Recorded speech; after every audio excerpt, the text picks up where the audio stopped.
एक बार बौद्ध मठ में एक जैन मास्टर रहते थे। एक बार एक आदमी उनके पास आया और कहा कि गुरुजी, मैं मन से परेशान हूं। मेरे मन में हर समय कई विचार आते रहते हैं। कृपया मुझे इन विचारों को कम करने के लिए कुछ मंत्र दें। जैन मास्टर ने उसकी ओर देखा और कहा, मेरे दोस्त, तुम हर दिन ध्यान करना शुरू कर दो। धीरे धीरे ध्यान करने से आपका मन शांत होने लगेगा। लेकिन उस आदमी ने कहा कि श्रीमान, कृपया मुझे ध्यान करने के लिए मत कहिए। मैं ध्यान नहीं कर सकता, क्योंकि जब मैं ध्यान करने की कोशिश करता हूं तो मेरे दिमाग में और भी विचार आने लगते हैं, और ज्यादातर विचार नकारात्मक होते हैं, जो मेरे दिमाग को और बेचैन कर देते हैं। जैन मास्टर ने कहा कि चिंता मत करो बेटा, यह ध्यान के प्रारंभिक चरण में होता है, लेकिन धीरे धीरे ध्यान का अभ्यास करने से आपका मन शांत होने लगेगा। लेकिन उस आदमी ने कहा कि गुरुजी, ध्यान मेरे बस की बात नहीं है। आप कृपया मुझे मेरे मन को शांत करने के लिए कोई मंत्र दें। जैन मास्टर ने देखा कि यह आदमी इस तरह से समझने वाला नहीं है, तो उसने कहा, ठीक है, अगर आप जिद करते हैं तो मैं आपको एक मंत्र देता हूं जो आपके दिमाग को शांत कर सकता है। फिर मास्टर ने उसके कान में एक मंत्र फुसफुसाया और कहा कि आपको इस मंत्र को बैठकर जाप करना होगा, अकेले, हर दिन। वह आदमी बहुत खुश हुआ और बोला, धन्यवाद गुरुजी, मैं इस मंत्र का प्रतिदिन जाप अवश्य करूंगा। जैसे ही वह जाने के लिए वापस मुड़ने वाला था, जैन मास्टर ने कहा, लेकिन एक बात याद रखें कि इस मंत्र का जाप करते समय बंदर के बारे में न सोचें, अन्यथा मंत्र अप्रभावी हो जाएगा। उस आदमी ने कहा, गुरुजी, मैं बंदर के बारे में क्यों सोचूंगा?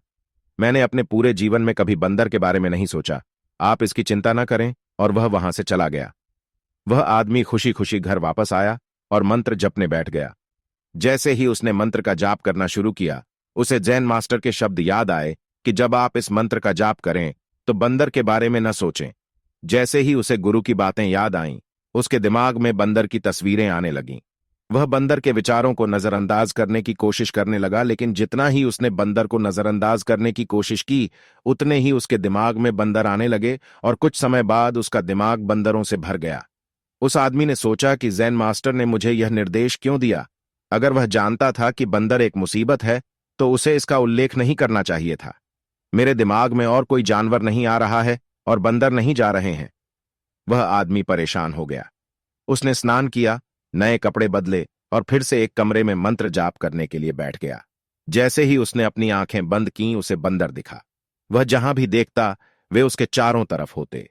वह रात को बंदरों को देखता, यहां तक कि वह अपने परिवार के सदस्यों के चेहरे में बंदरों को देखने लगा। आदमी पागल हो रहा था। वह जितना ही बंदरों को नजरअंदाज करने की कोशिश कर रहा था, उतने ही उसके दिमाग में बंदरों की बातें आ रही थीं। सुबह तक वह लगभग पागल हो चुका था। अगली सुबह वह वापस जैन मास्टर के पास दौड़ा और उन्हें सब कुछ बताया और कहा कि गुरुजी, आपने मुझे कैसा मंत्र दिया है? कल तक मैंने कभी बंदर के बारे में नहीं सोचा था, और अब मेरा दिमाग पूरी तरह से बंदरों के विचारों से भर गया है, और बंदर मुझे एक सेकंड के लिए भी नहीं छोड़ रहे हैं। कृपया मेरी मदद करें और मेरे दिमाग को इन बंदरों से मुक्त करें। जैन मास्टर ने कहा, ठीक है, बस आराम करो और मंत्र पढ़ना बंद करो, कुछ मत करो। वह आदमी निश्चिंत होकर बैठ गया और मंत्र पढ़ना बंद कर दिया। उसे आश्चर्य हुआ कि अब बंदर का तो ख्याल ही नहीं रहा, सब कुछ सामान्य हो गया। तब जैन मास्टर ने कहा कि मेरे दोस्त, मैं तुम्हें हमारे मन की प्रकृति के बारे में बताना चाहता था। कभी भी अपने मन से लड़ने की कोशिश मत करो। मन एक गति की तरह है, स्प्रिंग को जितना दबाओगे उतना उछलेगा। इसी तरह आप अपने मन को जितना दबाने की कोशिश करेंगे, वह उतना ही मजबूत होता जाएगा। शांत रहें, मन के विचारों को देखना शुरू करें और आप पाएंगे कि आपका मन धीरे धीरे अपने आप शांत हो जाएगा।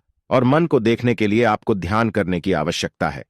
अगर हम अपने जीवन में देखें तो पाएंगे कि हमारा मन एक बंदर की तरह है, जो हर समय बेमतलब इधर उधर उछलता कूदता रहता है।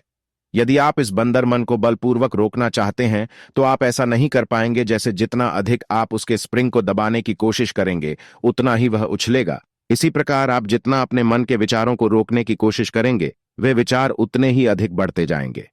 विशेषज्ञ कहते हैं कि एक इंसान का दिमाग एक दिन में 36,000 से 80,000 के बीच विचार पैदा करता है। अगर आप इन विचारों को जबरदस्ती रोकने की कोशिश करेंगे, तो आप उन्हें रोक नहीं पाएंगे। इसके बजाय इसे रोकने का हर प्रयास इसे ऊर्जा देता है। इससे बचने का हर प्रयास ध्यान बन जाता है। जब आप किसी चीज से बचना शुरू करते हैं, तो आप उस पर बहुत अधिक ध्यान देने लगते हैं। इसलिए विचारों को रोकने की कोई आवश्यकता नहीं है, केवल आपको अपने विचारों को अनासक्त देखना है। हमारे नियमित जीवन में आमतौर पर हम अपने विचारों को देखने में सक्षम नहीं होते हैं, लेकिन ध्यान में आप इसे आसानी से कर सकते हैं। इसलिए आपको अपने मन को देखने के लिए ध्यान का अभ्यास करने की आवश्यकता है।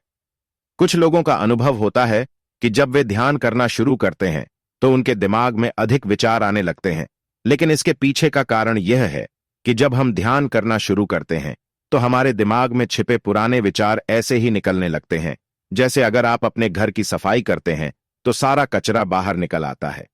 इसी तरह जब आप ध्यान करना शुरू करते हैं तो दिमाग का सारा कचरा बाहर निकलने लगता है और आपको अधिक विचार आने लगेंगे। लेकिन आपको इसकी चिंता करने की जरूरत नहीं है और अपने विचारों को आते और फिर जाते देखते रहें और अपना ध्यान अभ्यास जारी रखें।